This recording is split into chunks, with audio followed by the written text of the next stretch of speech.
मार्च 2018 Cape Town का New Zealand मैदान test cricket का एक बेहद रोमांचक मुकाबला चल रहा था।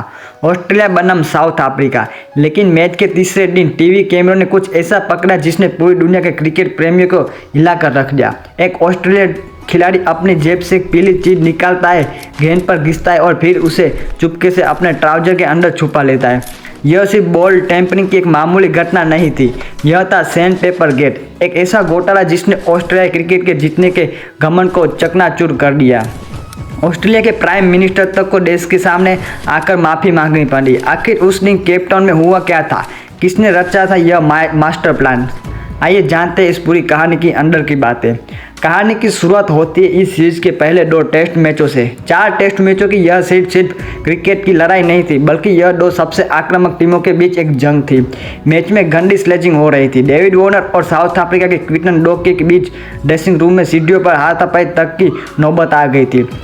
तीसरा टेस्ट मैच केपटाउन में खेला जा रहा था। साउथ अफ्रीका बेहतरीन फॉर्म में थी और ऑस्ट्रेलिया पर दबाव बढ़ता जा रहा था।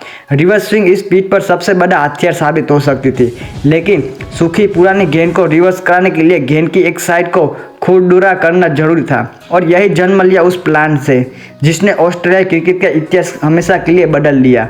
24 मार्च 2018 मैच का तीसरा दिन। साउथ अफ्रीका दूसरी पारी में बल्लेबाजी कर रही थी। दोपहर के 47वें ओवर के आसपास टीवी कैमरामैन की नज़र ऑस्ट्रेलिया के युवा ओपनर कैमरन बेनक्रॉफ्ट पर पड़ी। बेनक्रॉफ्ट के हाथ में कुछ पीला सा टुकड़ा था जिसे वे गेंद से एक तरफ जोर जोर से घिस रहे थे। जब बेनक्रॉफ्ट को एहसास हुआ कि वे बड़ी स्क्रीन पर आ चुके तो उनके हाथ कांपने लगे। उन्होंने उस पीली चीज को तुरंत अपनी पैंट के सामने छुपाने की कोशिश की। अंपायरों को शक हुआ, वे बेनक्रॉफ्ट के पास गए। बेनक्रॉफ्ट ने अपनी जेब से काला चश्मा और माइक्रो फाइबर का कपड़ा निकाला और दिखाया कि सब ठीक है, लेकिन कैमरों में सच पहले ही रिकॉर्ड हो चुका था। वह पीली चीज कोई चश्मे का कपड़ा नहीं बल्कि सैंड पेपर था, वही जरीदार कागज जो लकड़ी या लोहे को घिसने का काम करती है।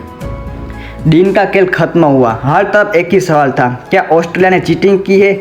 शाम को प्रेस कॉन्फ्रेंस हुई। कैप्टन स्टीव स्मिथ और कैमरन बेनक्रॉफ्ट मीडिया के सामने आए। स्टीव स्मिथ ने भारी मन से स्वीकार किया, हाँ हमने चीटिंग की। हमारी टीम की लीडरशिप ग्रुप को इस बारे में पता था और हमने लंच ब्रेक में बॉल को टेम्पर्ड करने का प्लान बनाया था। पूरी दुनिया सन्न रह गई। ऑस्ट्रेलिया जो खुद को क्रिकेट की नैतिकता जन बराबर मानती थी, रंगे हाथों पकड़ी गई थी। इस सच के बाहर आते ही भूचाल आ गया।